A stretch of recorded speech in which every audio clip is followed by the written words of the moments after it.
Eu era jornalista da Gazeta, não um jornalista independente, e hoje chamam de freelancer, mas tinha lá à minha disposição sempre todo o jornal, o que eu quisesse publicar. E um dia, um amigo meu, um fotógrafo lá do jornal, chamado Ari André, ele me procurou na redação e disse, me chamava de professor, professor, eu tenho aqui uma série de negativos fotográficos, não são fotografias porque não estão ainda copiadas, são negativos. O senhor gostaria de ver para identificar o local do... Eu olhei os negativos, ele tinha mais ou menos uns 10 ou 12 negativos no momento, e eu falei, bom, eu levo para casa e vou ver se consigo identificar de que se trata esses negativos. E ele ainda falou, olha, o senhor é o último que eu estou procurando, porque ninguém aqui em São Paulo conseguiu dar uma explicação para esses negativos, isto é, o que eles representam e outros aspectos daquilo. Aí eu falei, bom, então eu vou. Ele ainda falou, se o senhor não conseguir nada, eu vou jogar isso tudo fora, porque não interessa. Bom, eu falei, eu vou verificar. E olhando os negativos, eu achava estranho mesmo, que tivesse no meio de uma floresta assim um grupo de pessoas com gravata borboleta, com todas sentadas assim, uma espécie de banco, qualquer coisa. E foi então que eu, mais uma vez, fiquei intrigado com aquela série de fotografias. Às vezes 2 ou 3 apareciam lá nos trilhos de estrada de ferro, parece que gente trabalhando, enfim, tudo completamente sem sentido. Foi então que um negativo me chamou a atenção. Esse negativo, ele mostrava um indiano com as 2 argolas na orelha, um turbante, e a sua cor era uma cor assim, bem escura, e deu uma impressão clara de que eu estava na Índia. Eu falei, mas é impossível, não pode ser. Mas olhando bem o indiano, o fotógrafo, esse fotógrafo era um fotógrafo inteligentíssimo, era mesmo. Não era só um grande fotógrafo, ele sabia o que colocar no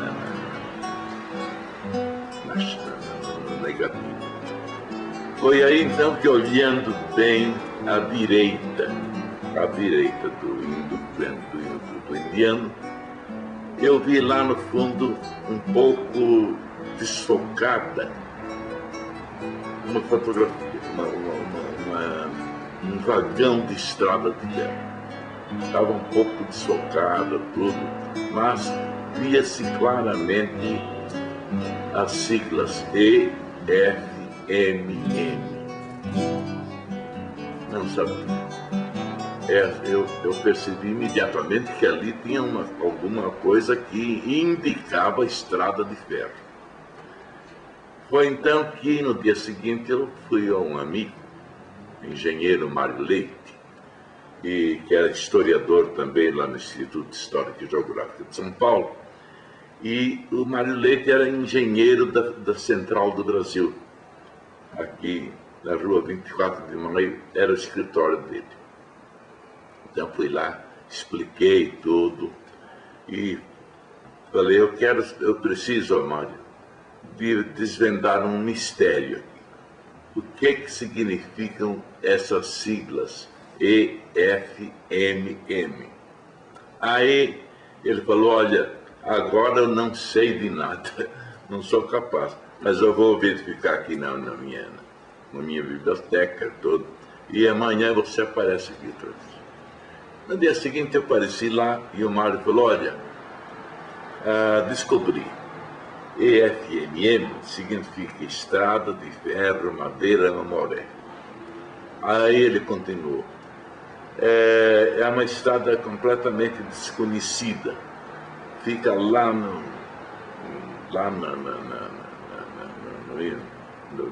mais recesso da Amazônia, de maneira que é pouco conhecida.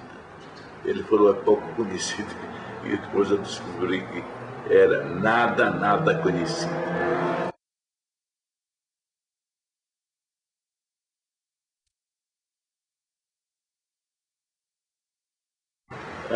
Aí me interessei vivamente pela e passei a pesquisar de toda maneira possível, em revistas antigas, todo aquele material daquela época.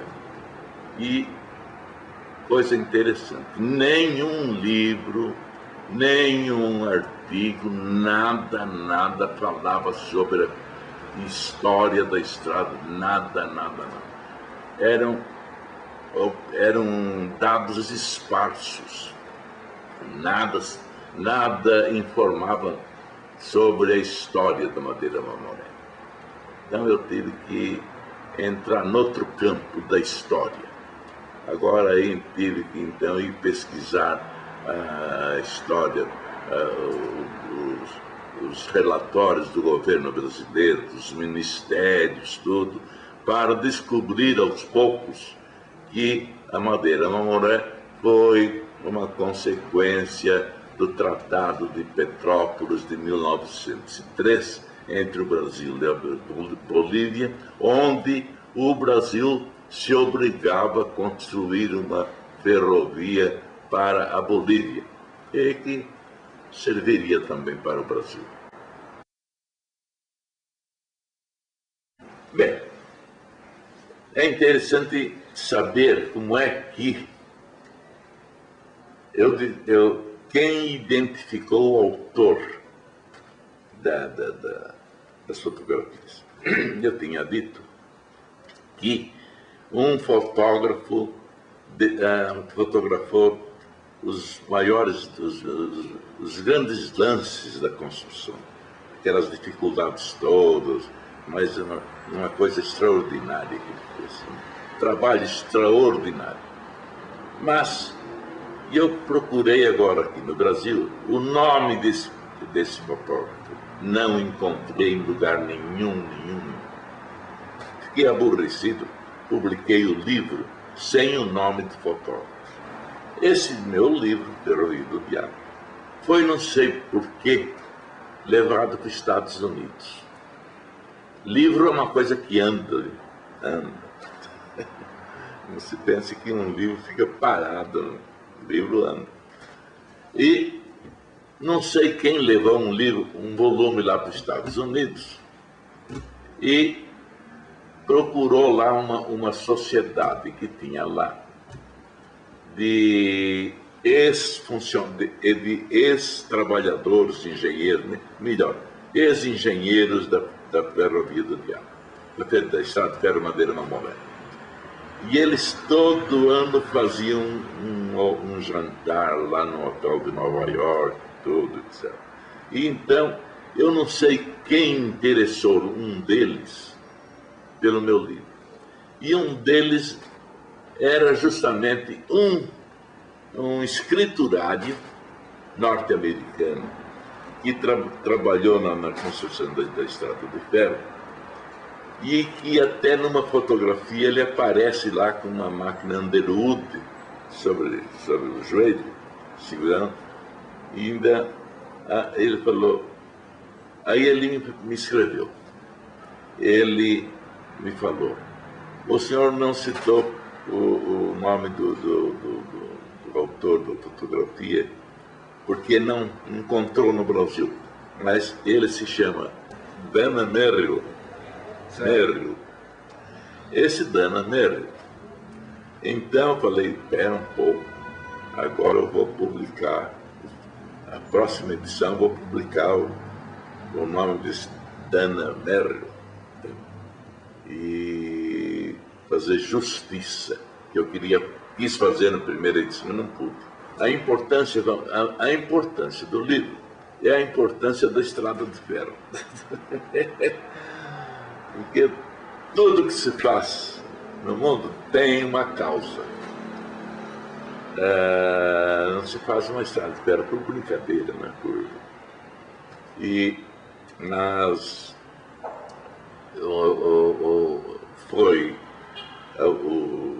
O livro serviu para dar a todo mundo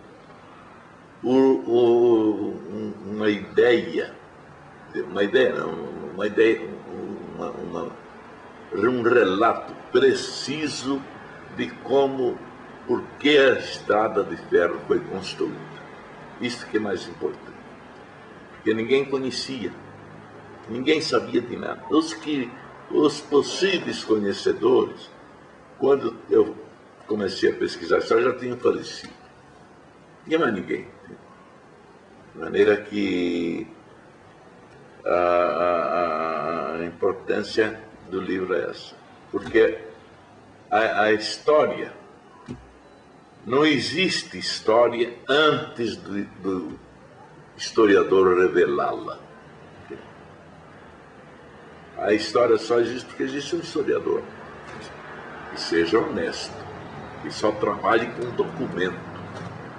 Isto.